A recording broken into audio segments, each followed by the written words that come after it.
Okay master. Madam, manager வந்திருக்காங்க. வர சொல்லு. Okay madam. சார் வாங்க, மேடம் கூப்பிடுறாங்க. கூலா இருங்க மனசா. வணக்கம் மேடம்.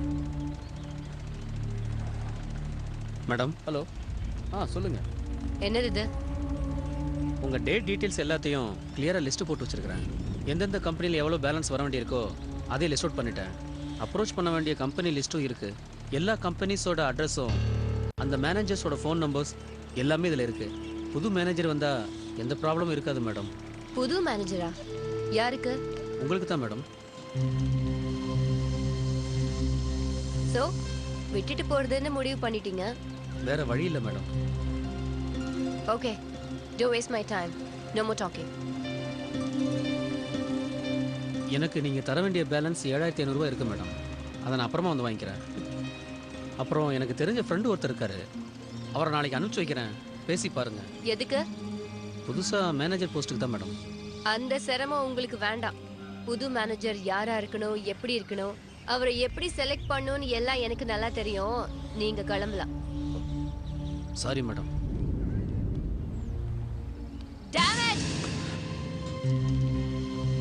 அப்போ நீங்க பண்ணது சரி, நான் பண்ணது தப்பா? ஒரு கிரிட்டிக்கலான சிச்சுவேஷன்ல நான் உங்களுக்கு ஃபோன் பண்ணேன், என் போனை ரிசீவ் பண்ணல, அதுக்காக திட்டின, அது தப்பு இல்ல? சரி சரி, ரொம்ப நன்றி, நீங்க போலாம். அன்னைக்கும் சரி இன்னைக்கும் சரி நீங்க என்ன பேசவே விடல. நான் கொஞ்சம் எக்ஸ்பிளைன் பண்ணலாமா? No thanks, I don't need any explanations. Sorry to interfere, Manasa. I think you should allow him to speak his mind. என்னன்னா கேட்டுருங்களேன். நான் வேலையை விடுறதுக்கு காரணம் அந்த சம்பவம் இல்லை. நீங்க என் மேல கோவப்பட்டு சண்டை போடாட்டாலும் நான் இந்த வேலையை விட்டுருப்பேன் மேடம். நான் அன்னைக்கு போனை எடுக்காதது, இன்னைக்கு வேலையை விடுறது, எல்லாத்துக்கும் ஒரே ரீசன் தான் மேடம். என் மக இருக்காள்ல தென்றல், நான் கூட அன்னைக்கு உங்ககிட்ட தூக்கிட்டு வந்தேனே, ரொம்ப சின்ன குழந்தை. அவ எனக்கு மேரேஜ் ஆகி 8 வருஷம் கழிச்சு பிறந்த ஒரே ஒரு பொண்ணு. என்ன ஆச்சு? என்ன ப்ராப்ளம்? ஹார்ட்ல ப்ராப்ளம் மேடம்.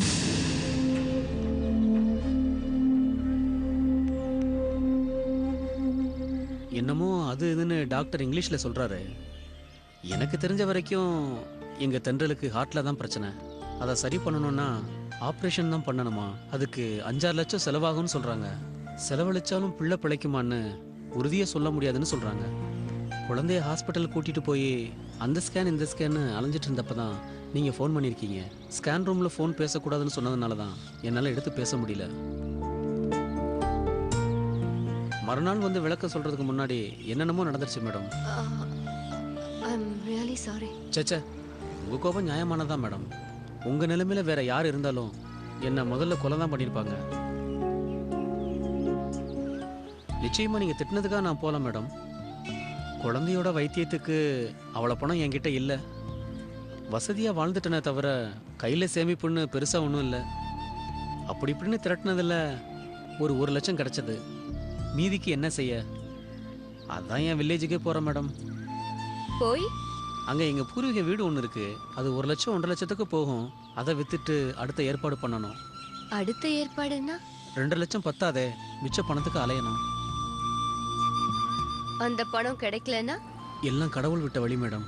யாரோ ஒரு கேரளா வைத்தியர் இருக்காராம், இப்படி பிரச்சனைகள்லாம் மூலிகையில கிளியர் பண்றாராம். ஆண்டவர் மேல பாரத்தை போட்டு அவர்கிட்ட போக வேண்டியதுதான். உங்களுக்கு என்ன பைத்தியமா பிடிச்சிருக்கு? நாட்டு வைத்தியமா மூலிகையா? இது ஹார்ட் ப்ராப்ளம் சார், அப்படியெல்லாம் குணமாகாது.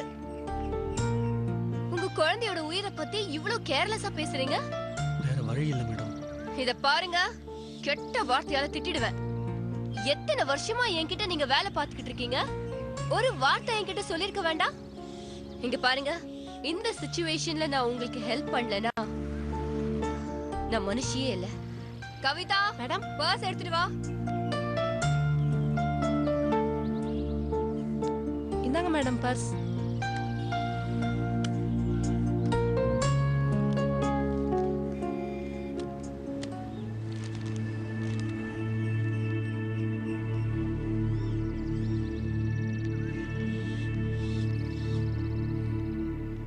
இப்போதைக்கு 5 லட்சம் ரூபாய் எழுதியிருக்கேன். மிச்சத்தை அப்புறம் பாத்துக்கலாம். மேடம்,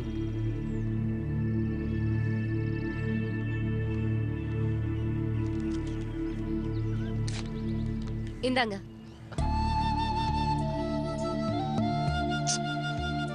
ப்ளீஸ் வாங்கிக்கங்க. இந்த உலகத்துல உயிரை விட பெருசு எதுவும் இல்லை. என்னால உயிரை கொடுக்க முடியாது, பணம் தான் கொடுக்க முடியும். வாங்கிக்கங்க. வாங்கிக்கங்கன்னு சொல்றேன்ல. இந்தாங்க செல்வம்.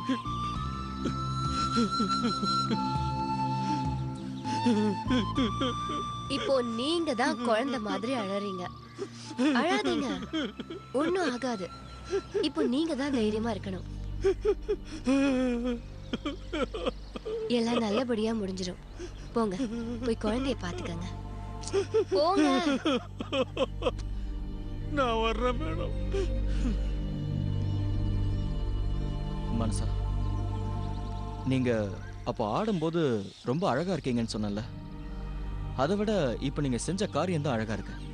அது மட்டும் இல்ல, ஒரு தேவதையை விட, ஒரு அம்மாவை விட இப்போ நீங்க ரொம்ப அழகா இருக்கீங்க.